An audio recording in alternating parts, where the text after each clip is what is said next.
selamat pagi, selamat beribadah di rumah masing-masing. Saya berharap Bapak Ibu sekalian di rumah dalam kondisi baik, sehat, tidak kurang suatu apapun, dan dapat memuliakan bersama-sama keluarga masing-masing di rumah, disatukan dalam kasih Kristus walaupun berjauhan secara jarak tapi tetap dekat di dalam persekutuan di dalam Tuhan. Baiklah, kita akan mulai untuk ibadah kita pada pagi ini. Kita bersama-sama bangkit berdiri dan kita akan terima masuk ke dalam berkat yang akan kita terima. Kebaktian pada pagi hari ini hanya kami mulai dengan pengakuan bahwa pertolongan kita adalah dalam nama Tuhan Sang Pencipta langit dan bumi serta segala isinya, dan kesetiaannya tidak pernah meninggalkan buah perbuatan tangannya kekal selama-lamanya. Kiranya turun atas saudara sekalian anugerah dan damai sejahtera dalam nama Bapa, Putra, dan Roh Kudus. Amin.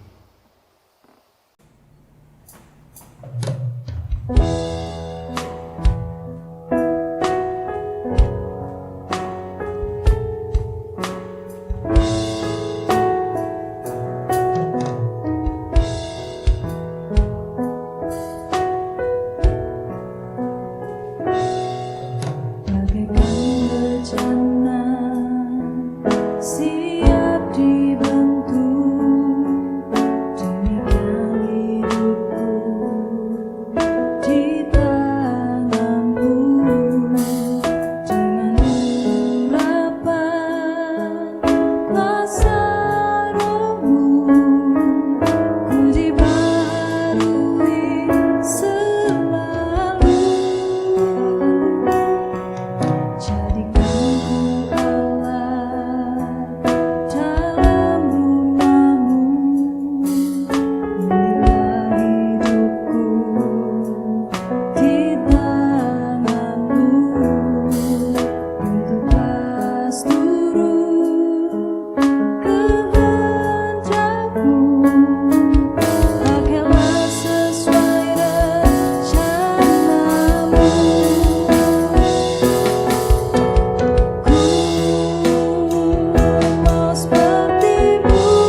Puji Tuhan, tanpa terasa GKMI telah melewati tahun demi tahun yang usianya genap 12 tahun di tanggal 10 bulan Februari. Bukan berarti baru usia 12 tahun belum dewasa, tetapi yang kita lihat adalah sejak didewasakan gereja GKMI Efrata ini sudah 12 tahun. Maka 12 tahun itu artinya setelah dewasa kita mau melakukan seperti apa. Nah, oleh sebab itu kita akan bersama-sama merenungkan firman Tuhan, dan sebelumnya kita berdoa terlebih dahulu. Terima kasih Tuhan untuk kesempatan yang terbaik yang Tuhan beri kepada kami.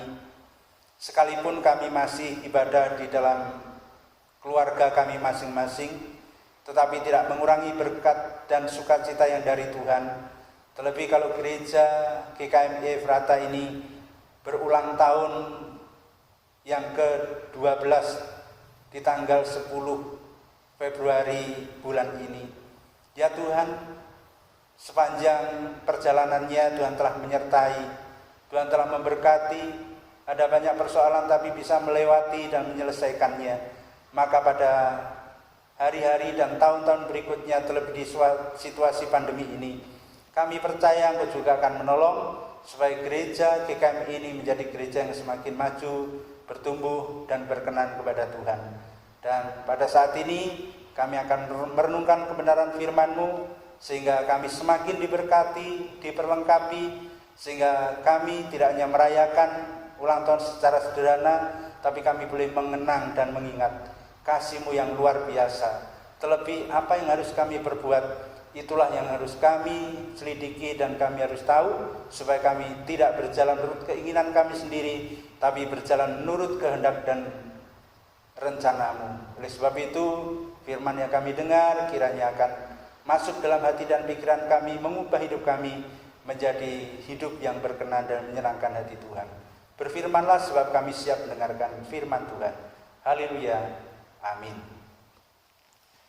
Firman Tuhan pada pagi ini dengan tema mengenali kehendak Tuhan. Diambil dari Kolose 3 ayat 1 sampai 17. Kolose pasal 3 ayat 1 sampai 17, demikian firman Tuhan. Karena itu, kalau kamu dibangkitkan bersama dengan Kristus, carilah perkara yang di atas, di mana Kristus ada, duduk di sebelah kanan Allah. Pikirkanlah perkara yang ada di atas, bukan yang di bumi.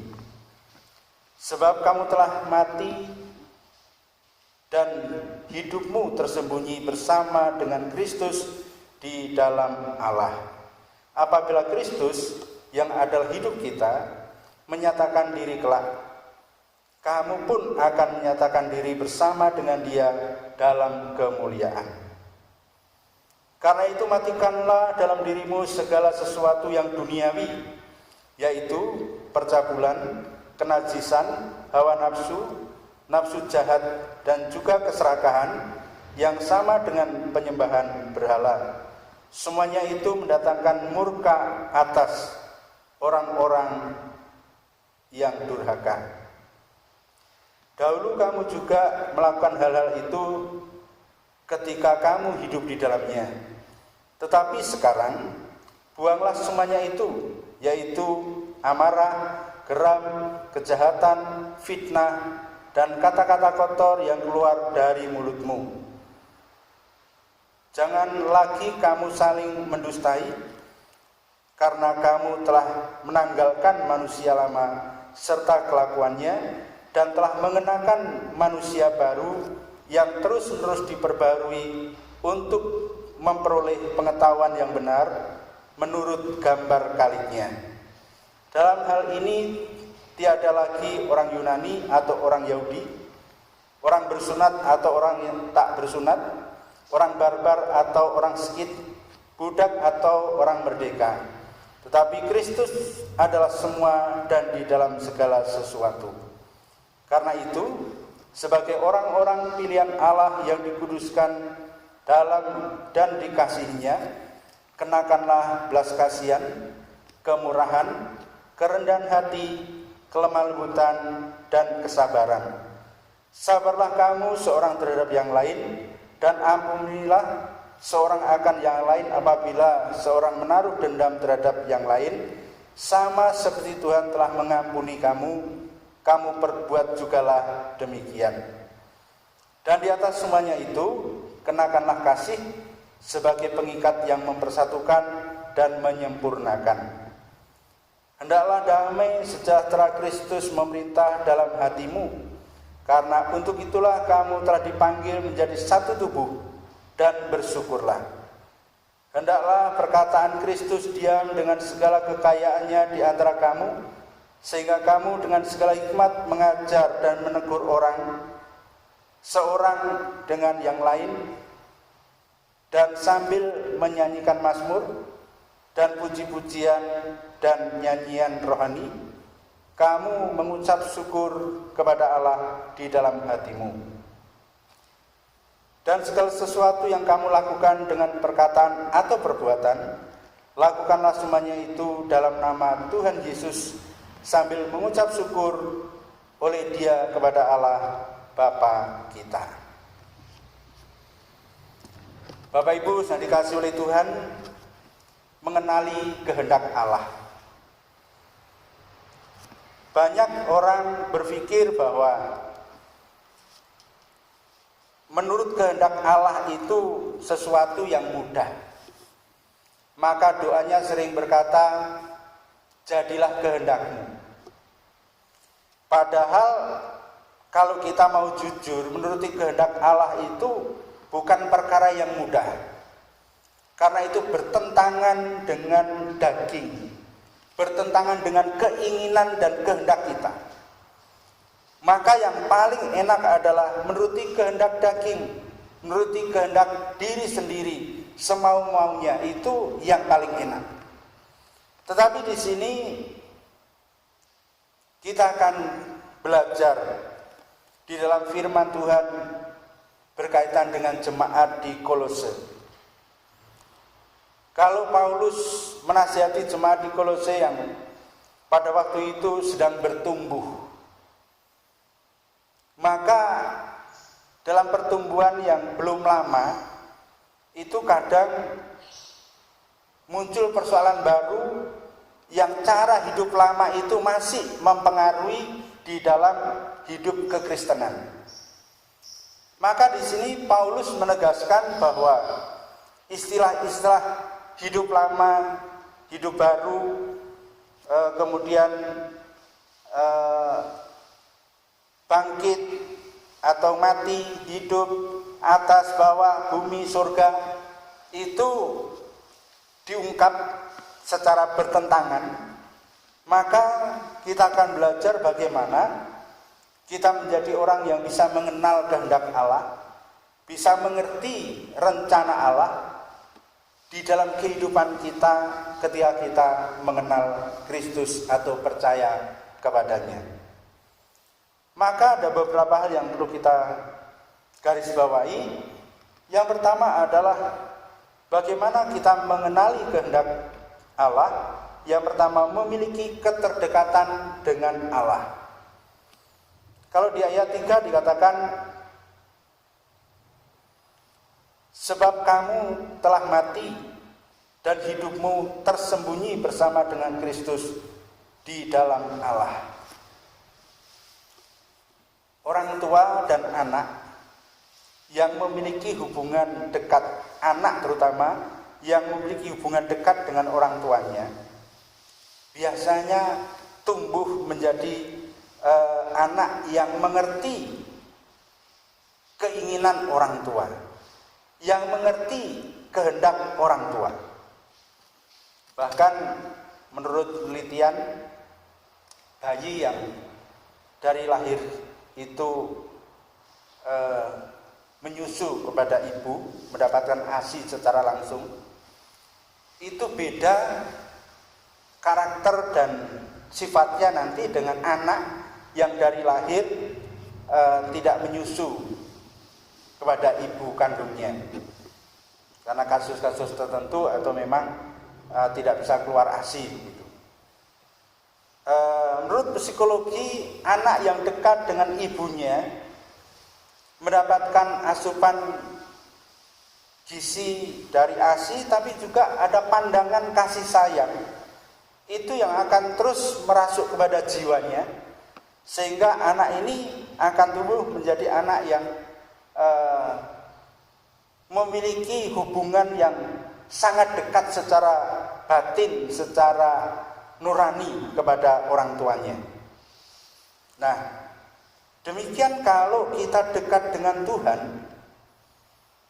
kita memiliki keterdekatan dengan Tuhan, maka kita menjadi orang yang mengerti apa sih yang dimau Tuhan, apa sih yang dikehendaki Tuhan. Maka untuk kita bisa memiliki keterdekatan, ada beberapa hal yang harus kita kerjakan sebagai syarat bagaimana dekat dengan Tuhan itu, yaitu bahwa yang pertama adalah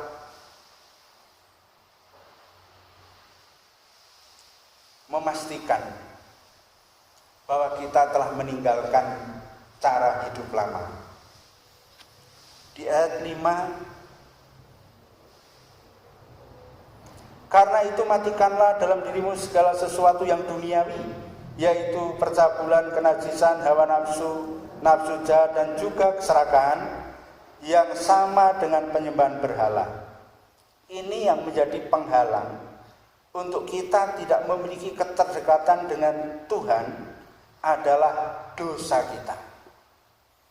Maka perlu diberesi dulu hal-hal yang membuat kita jauh dan bertentangan dengan kehendak Allah, kita buang jauh. Percabulan, kenajisan, dan banyak sekali dosa-dosa, kebiasaan-kebiasaan buruk, ada kata-kata kotor dan seterusnya sampai di ayat 7 itu. Kita harus menjadi orang yang mau mengubah, memerangi karakter daging kita. Itu butuh perjuangan yang sungguh-sungguh, karena kalau kita tidak mematikan kedagingan, justru kita akan mati secara rohani. Maka biarlah rohani itu yang kita upayakan dan menang, sehingga kedagingan yang mati. Itu butuh perjuangan dengan sungguh-sungguh. Tapi bersyukur bahwa sebenarnya perjuangan itu telah diawali oleh Kristus yang telah menebus kita, telah menyelamatkan kita, telah mengampuni kita, telah mengangkat kita dari hidup lama kepada hidup yang baru. Maka sekarang tinggal menjalani hidup baru itu, meninggalkan cara-cara hidup yang lama. Maka di ayat 8-10 adalah bagian dari memiliki keterdekatan dengan Allah, itu hidup sebagai manusia baru. Ayat 8, tetapi sekarang buanglah semuanya itu, yaitu marah, geram, kejahatan, fitnah, dan kata-kata kotor yang keluar dari mulutmu. Jangan lagi kamu saling mendustai, karena kamu telah menanggalkan manusia lama serta kelakuannya, dan telah mengenakan manusia baru yang terus-menerus diperbarui untuk memperoleh pengetahuan yang benar menurut gambar kalinya. Hidup sebagai manusia baru. Bapak Ibu yang dikasihi oleh Tuhan, orang sering mengatakan bahwa selamat menempuh hidup baru. Hidup baru dikonotasikan adalah sesuatu yang membahagiakan, sesuatu yang menyenangkan. Selamat masuk di keluarga yang baru, selamat masuk di rumah yang baru, itu akan selalu ada suatu perubahan yang lebih baik.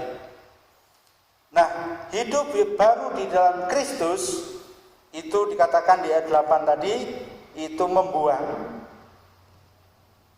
marah, geram, kejahatan, fitnah, kata-kata kotor dan sebagainya, yang itu kadang lingkungan kita membentuk.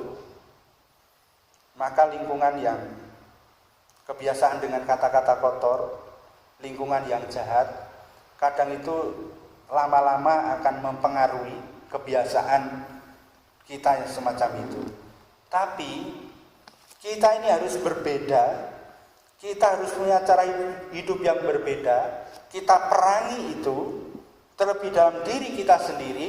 Jangan sampai menjadi orang yang justru kalah dengan keadaan, kalah dengan dunia, tapi harus kita kalahkan itu dengan kekuatan dari Roh Kudus yang akan menjadikan kita menjadi orang yang bisa hidup berbeda dengan kebanyakan orang. Hidup baru di dalam Kristus yang terus-menerus dikatakan diperbarui. Artinya apa? Tidak bisa sekaligus menjadi sempurna, menjadi baik, tapi terus harus diperbarui dari hari ke sehari. Artinya ketika ada kesalahan segera diperbarui, ada hal-hal yang tidak baik terus dibenahi. Orang yang belajar seperti itu, dirinya akan menjadi orang yang peka terhadap hal-hal yang kurang baik. Lalu berikutnya, untuk memiliki keterdekatan dengan Allah adalah hidup kudus. Di ayat 12 dikatakan, karena itu sebagai orang-orang pilihan Allah yang dikuduskan dan yang dikasihinya, kenakanlah belas kasihan, kemurahan, kerendahan hati, kelemah lembutan, dan kesabaran. Hidup kudus yang di dalamnya diuraikan itu adalah belas kasihan, kemurahan, kerendahan hati, dan kelemah lembutan. Bahkan kalau kita baca sampai ayat 14, itu dikatakan, sabarlah kamu seorang terhadap yang lain, dan ampunilah seorang akan yang lain apabila yang seorang menaruh dendam terhadap yang lain, sama seperti Tuhan telah mengampuni kamu, kamu perbuat jugalah demikian. Ayat 14, dan di atas semuanya itu kenakanlah kasih sebagai pengikat yang mempersatukan dan menyempurnakan. Hidup kudus itu artinya hidup benar di hadapan Allah. Hal-hal yang bersifat daging tadi kita perangi dengan sekuat tenaga. Minta pertolongan Roh Kudus, minta bimbingan dari rekan-rekan seiman, minta bimbingan dari bapak-bapak rohani. Kalau kita mungkin nggak mampu mengatasi, ada rekan-rekan yang bisa membantu doa, ada teman-teman yang memberi kesehatian untuk kita boleh maju bersama-sama hidup benar di hadapan Tuhan. Maka untuk memiliki keterdekatan dengan Allah, meninggalkan cara hidup lama, dosa-dosa kita, kemudian hidup sebagai manusia baru, dan hidup kudus menjadi syarat untuk kita memiliki keterdekatan dengan Allah. Dan yang tidak kalah penting, untuk mengenali kehendak Allah adalah kedewasaan. Ayat 10 dikatakan, dan telah mengenakan manusia baru yang terus-menerus diperbarui untuk memperoleh pengetahuan yang benar menurut gambar kalingnya. Kalau di sini kedewasaan itu sampai kepada serupa dengan Kristus. Nah, kedewasaan itu nanti ditunjukkan di dalam perkataan dan perbuatan. Di ayat 17 dikatakan,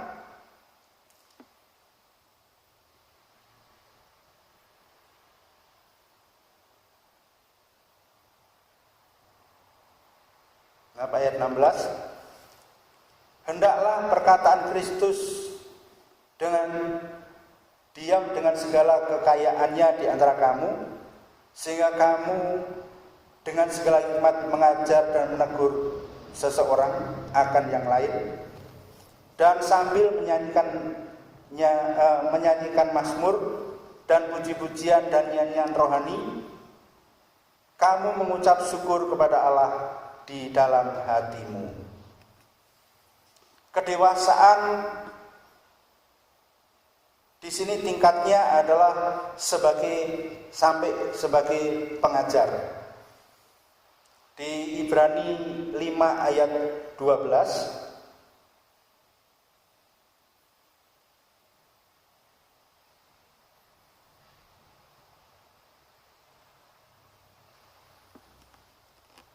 Ibrani 5 ayat 12, sebab sekalipun kamu ditinjau dari sudut waktu, sudah seharusnya menjadi pengajar, kamu masih perlu lagi diajar asas-asas pokok dari penyataan Allah, dan kamu masih memerlukan susu, bukan makanan keras. Nah, ini jemaat orang-orang Ibrani yang ditegur oleh firman Tuhan, ditinjau dari sudut waktu seharusnya sudah menjadi pengajar. Ini artinya tingkat kedewasaannya sudah harus dimiliki oleh setiap orang yang memiliki yang percaya pada Kristus dengan berjalannya waktu.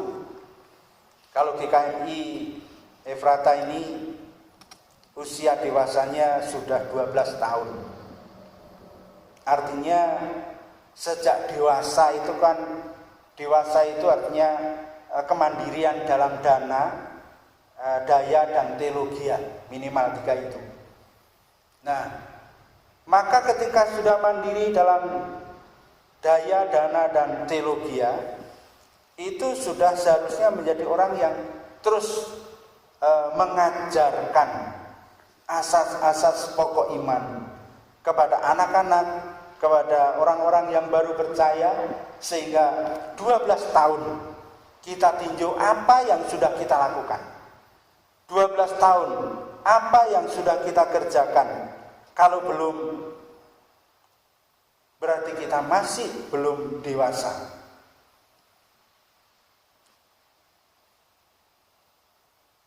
Maka di ayat 17,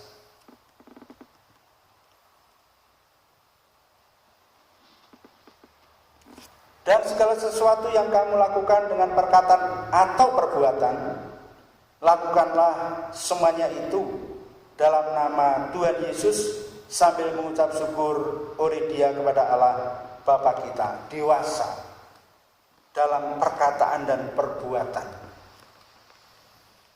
Orang sering berkata begini, kita wis tua, kelihatan sudah tua, tapi kata-katanya kok kayak anak-anak. Atau sebaliknya, kelihatannya sudah dewasa tapi perbuatannya kok seperti anak-anak. Ini artinya bahwa perkataan dan perbuatan menuntut kita sebagai orang yang dewasa di dalam Kristus, dewasa di dalam iman, sehingga orang melihat, wah, bapak ini dewasa, ibu ini dewasa, saudara ini dewasa di dalam Tuhan. Itu dari apa yang diperbuatnya, apa yang dikatakannya, bahkan sampai kepada tingkat bukan lagi diajar tapi mengajar. Maka biarlah di bulan ulang tahun gereja GKMI di tempat ini, mari kita tunjukkan sebagai orang-orang yang memiliki keterdekatan dengan Tuhan, yang artinya mengerti kehendak dan rencana Tuhan. Keterdekatan itu kita harus mulai dengan membuang kebiasaan-kebiasaan buruk, dosa-dosa dengan segala kelakuannya, mengenakan manusia baru yang terus-menerus diperbaharui, dan terus belajar hidup kudus di hadapan Allah. Dan berikutnya adalah memiliki kedewasaan. Dewasa yang tingkatnya serupa dengan Kristus. Dalam perkataan maupun dalam perbuatan, bahkan tingkatannya sampai menjadi pengajar dan penasihat rohani yang baik. Bapak Ibu saudara dikasihi oleh Tuhan, di situasi yang sulit ini semua terdampak. maka kita tidak boleh menjadi orang yang putus asa. Karena semua merasakan. Bukan hanya anak Tuhan, tetapi orang yang di luar Tuhan pun merasakan. Maka cara kita mengatasi masalah inilah yang harus beda. Kedewasaan kita menentukan. Maka orang yang dewasa yang sudah mengerti kehendak Allah akan bangga ketika bisa melakukan apa yang diperintahkan Tuhan. Dan akan merasa sangat bersalah ketika tidak melakukan apa yang diperintahkan Tuhan. Pada situasi yang sering kita lihat, kalau ada orang tua yang dipanggil Tuhan, lalu anaknya nangis dan berkata, "Pak, aku belum bisa membalas kebaikanmu, aku belum bisa membalas budi, tapi engkau telah pergi." Artinya bahwa dia tidak bisa melakukan apa yang sebenarnya diinginkan, dirindukan oleh orang tuanya. Walaupun orang tuanya tidak ingin mendapatkan perlakuan yang khusus, tapi anak yang tahu sebenarnya harus berbuat apa, jangan menunda, jangan menunggu, nanti aja, kalau anakku sudah besar, baru saja anaknya besar, lahir lagi anak yang kedua dan seterusnya. Lalu nggak pernah ada kesempatan untuk melakukan kehendak Tuhan, lalu tidak bisa bertumbuh menjadi jemaat yang dewasa. Sangat disayangkan.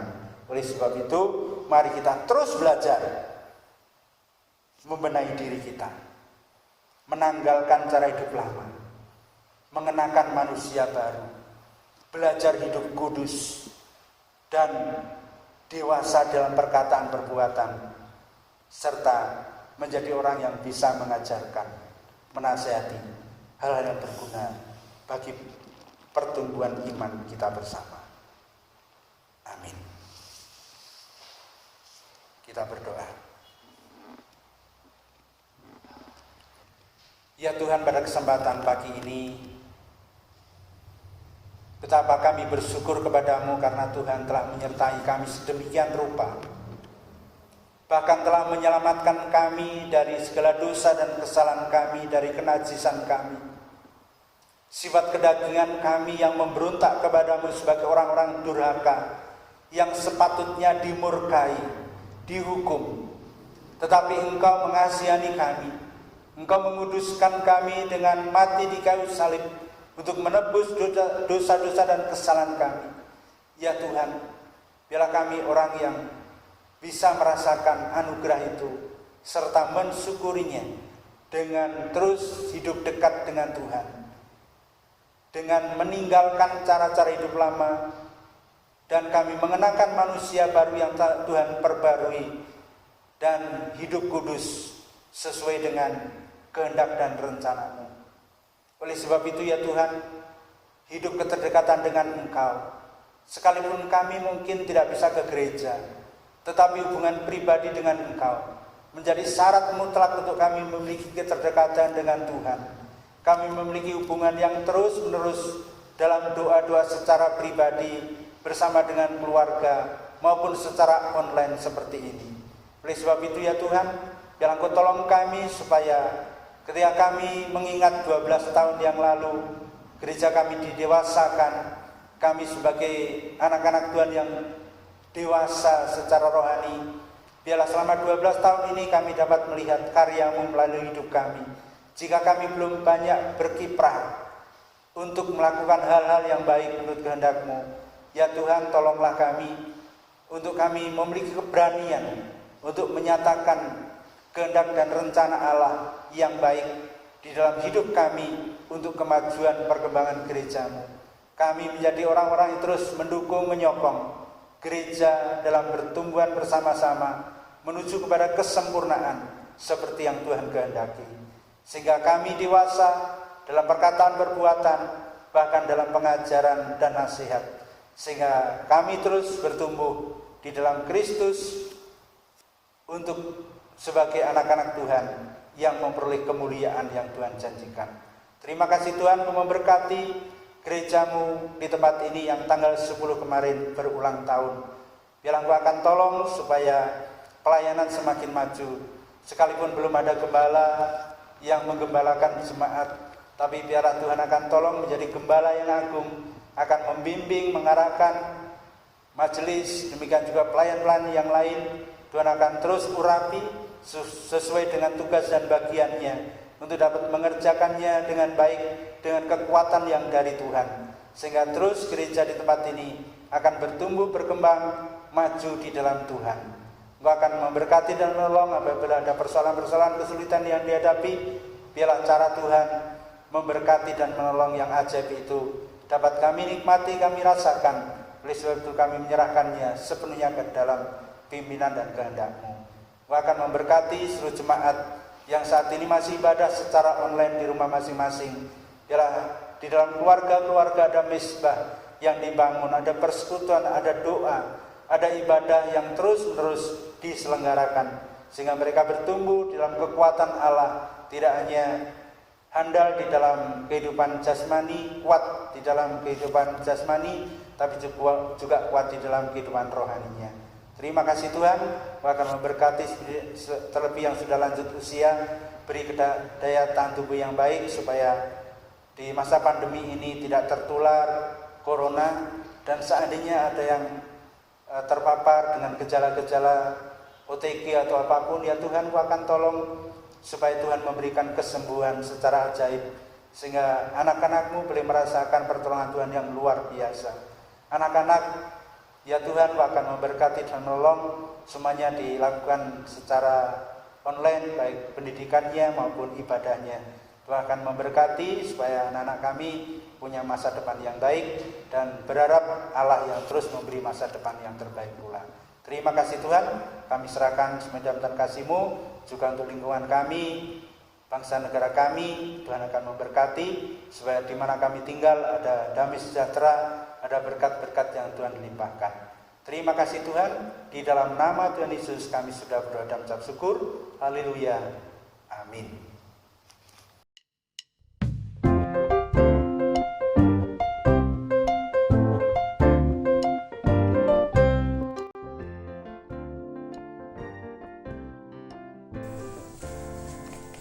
Salam jemaat yang kekasih di dalam Tuhan. Puji syukur kepada Tuhan Yesus Kristus kalau pagi hari ini kita dimungkinkan untuk bertemu kembali dalam suasana ibadah, sekalipun tidak secara langsung ibadah ulang tahun ini dilaksanakan bersama-sama di gereja oleh karena situasi yang masih kita alami bersama, yaitu pandemi virus corona ini. Saudara, bagaimanapun situasinya, memang kita patut bersyukur kepada Tuhan karena sampai pada tahun 2021 ini Tuhan masih memberi kesempatan untuk kita bisa merayakan secara sederhana ulang tahun GKMI Ephatha yang ke-12, tepatnya pada tanggal 10 Februari 2021.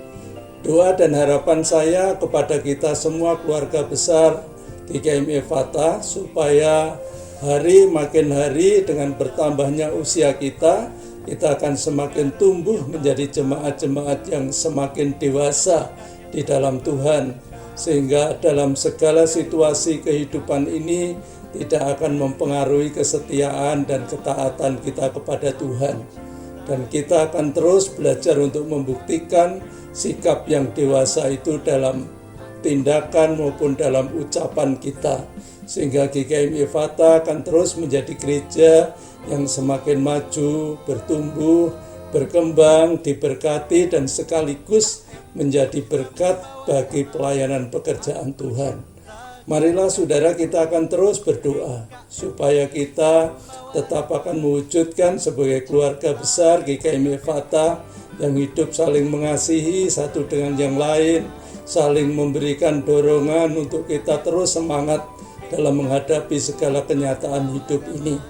Jadilah kita keluarga besar yang sungguh-sungguh hidup dengan saling menghormati satu dengan yang lain, sehingga dalam situasi yang sulit ini kita akan tetap membuktikan bahwa kita satu di dalam Tuhan.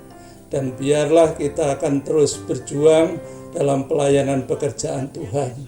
Kiranya di ulang tahun ini kita semua akan punya komitmen untuk menjadi jemaat-jemaat GKMI yang misioner, yang membuktikan bahwa kita adalah orang-orang Mennonite yang dikasihi Tuhan. Saudara, dalam kesempatan ini saya ingin membacakan 2 ayat firman Tuhan yang akan kita baca dari kitab Korintus. Dalam 1 Korintus 15 ayat yang ke-57 dan 58, firman Tuhan berkata demikian: "Tetapi syukur kepada Allah yang telah memberikan kepada kita kemenangan oleh Yesus Kristus Tuhan kita. Karena itu, saudara-saudaraku yang kekasih, berdirilah teguh, jangan goyah, dan giatlah selalu dalam pekerjaan Tuhan. Sebab kamu tahu bahwa dalam persekutuan dengan Tuhan, jerih payahmu tidak sia-sia." Saudara, biarlah kita imani dan kita amini kebenaran firman Tuhan ini, sehingga kita akan tetap bersama-sama melayani pekerjaan Tuhan melalui GKMI Ephatha, sehingga dengan demikian dari waktu ke waktu, dari tahun ke tahun, kita akan semakin giat dalam pelayanan pekerjaan Tuhan dan membuktikan bahwa kita adalah orang-orang yang diselamatkan oleh Tuhan. Terima kasih Bapak Ibu Saudara yang kekasih di dalam Tuhan. Selamat ulang tahun GKMI Ephatha. Tuhan memberkati kita bersama. Amin. Aku cinta GKMI, GKMI membawa damai. Aku cinta GKMI, GKMI membawa damai. Aku cinta GKMI, GKMI membawa damai. Aku cinta GKMI, aku cinta GKMI, aku cinta GKMI.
Baiklah, kita akan bersama-sama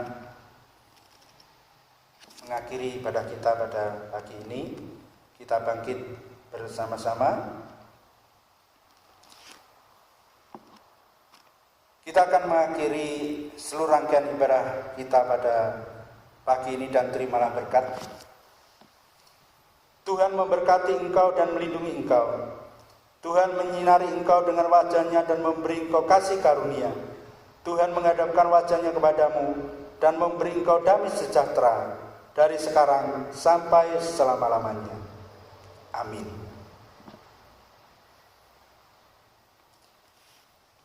Puji Tuhan, kita telah melaksanakan ibadah secara online di rumah masing-masing. Kiranya Tuhan memberkati, dan sekali lagi saya secara pribadi dan juga mewakili Gereja Isa Al-Masih Jemaat Anambas Malang mengucapkan selamat ulang tahun yang ke-12 Gereja GKMI Efrata.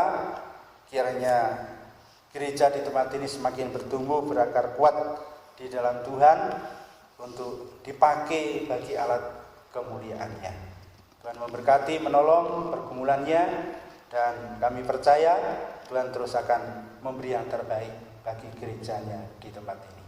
Tuhan memberkati.